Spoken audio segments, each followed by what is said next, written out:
بسم اللہ الرحمن الرحیم۔ السلام علیکم۔ مور کو جنت سے کیوں نکالا گیا؟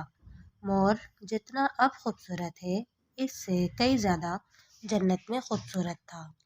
مور کی خوبصورتی پہ سب پرندے فدا تھے، لیکن ان سب خوبیوں کے باوجود مور سے ایسی کون سی خطا ہو گئی تھی جس سے اللہ تبارک و تعالیٰ نے مور کو جنت سے نکال دیا۔ اللہ تبارک و تعالیٰ نے جب حضرت آدم علیہ السلام اور اماں حوا کو پیدا فرمایا، اس کے بعد ان کو جنت میں بھیج دیا۔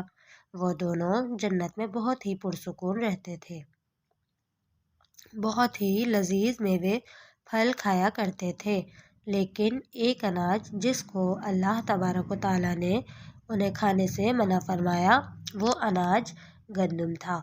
چونکہ شیطان حضرت آدم علیہ السلام کی وجہ سے ہی جنت سے نکالا جا چکا تھا، اسی وجہ سے شیطان کی حضرت آدم علیہ السلام سے دشمنی ہو گئی تھی۔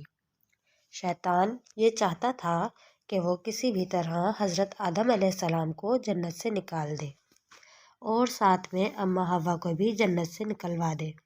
جب شیطان کو یہ خبر ہوئی کہ حضرت آدم علیہ السلام کو تمام میوے کھانے کی اجازت ہے لیکن گندم کھانے کی اجازت نہیں ہے، تو شیطان انتقام کی آگ دل میں لیے جنت کے دروازے کے پاس بیٹھ گیا اور 300 سال تک وہاں پر بیٹھا رہا کہ کوئی جنت کے دروازے سے باہر آئے اور شیطان اس سے بات کر سکے۔ ایک دن اچانک سے مور جنت سے باہر آ گیا۔ شیطان اس کو دیکھتے ہی بہت خوش ہو گیا۔ شیطان نے پوچھا، اے خوبصورت پرندے، تم کون ہو؟ مور بولا، میں مور ہوں، اب تم اپنا تعارف کراؤ۔ شیطان نے جواب دیا کہ میں عالم کروبیہ کا ایک فرشتہ ہوں، میں اللہ پاک کی عبادت سے ایک پل بھی غافل نہیں ہوں، میں چاہتا ہوں کہ میں جنت میں جاؤں، وہاں کی نعمتوں کا اپنی آنکھوں سے مشاہدہ کروں۔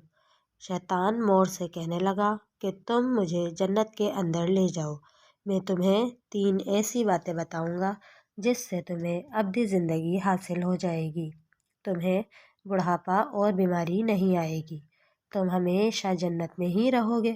شیطان کی یہ باتیں سن کر مور لالچ میں آ کر کہنے لگا، مجھ میں تو اتنی طاقت نہیں ہے کہ میں تمہیں جنت کے اندر لے جاؤں، لیکن ایک سانپ میرا دوست ہے، وہ شاید تمہاری مدد کر سکے۔ یہ کہہ کر مور سانپ کے پاس آیا، اس کو ساری بات بتائی۔ سانپ بھی شیطان کی باتوں سے بہت خوش ہو گیا، پھر شیطان کو اپنے منہ میں چھپا کر جنت میں داخل ہو گیا اور یوں شیطان اپنی چال میں کامیاب ہو گیا۔ جنت کے تمام نگہبانوں کو یہ معلوم تھا کہ شیطان یہ چال چل رہا ہے اور جنت میں داخل ہو چکا ہے۔ فرشتے شیطان کو جنت سے نکالنے لگے، تبھی اللہ پاک کا حکم ہوا کہ اس کو ابھی تک جنت میں ہی رہنے دیا جائے۔ وہ فرشتے اللہ تبارک و تعالیٰ کے حکم سے رک گئے۔ شاید یہ حضرت آدم علیہ السلام کا امتحان تھا۔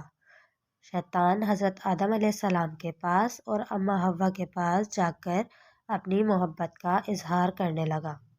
وہ دونوں ہی شیطان کو پہچان نہ سکے، کیونکہ ماضی کے مقابلے میں شیطان کی شکل تبدیل ہو چکی تھی۔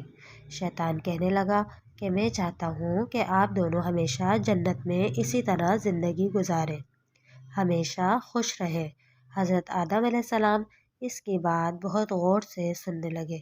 شیطان نے کہا، اگر آپ میری بات مان جائیں گے تو آپ کو جنت کی اور بھی تمام سہولتیں ملیں گی۔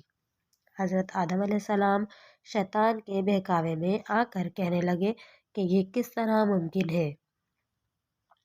شیطان کہنے لگا، ایک گندم کا دانہ اگر آپ دونوں چکھ لیں تو آپ کو ابدی حیات حاصل ہو جائے گی اور آپ جنت میں ہی رہیں گے۔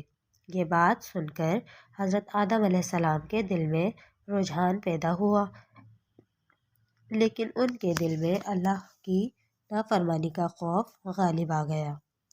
جبکہ اماں حوا شیطان کی باتوں میں آ گئیں، جس پر اماں حوا نے حضرت آدم علیہ السلام کو راضی کر لیا۔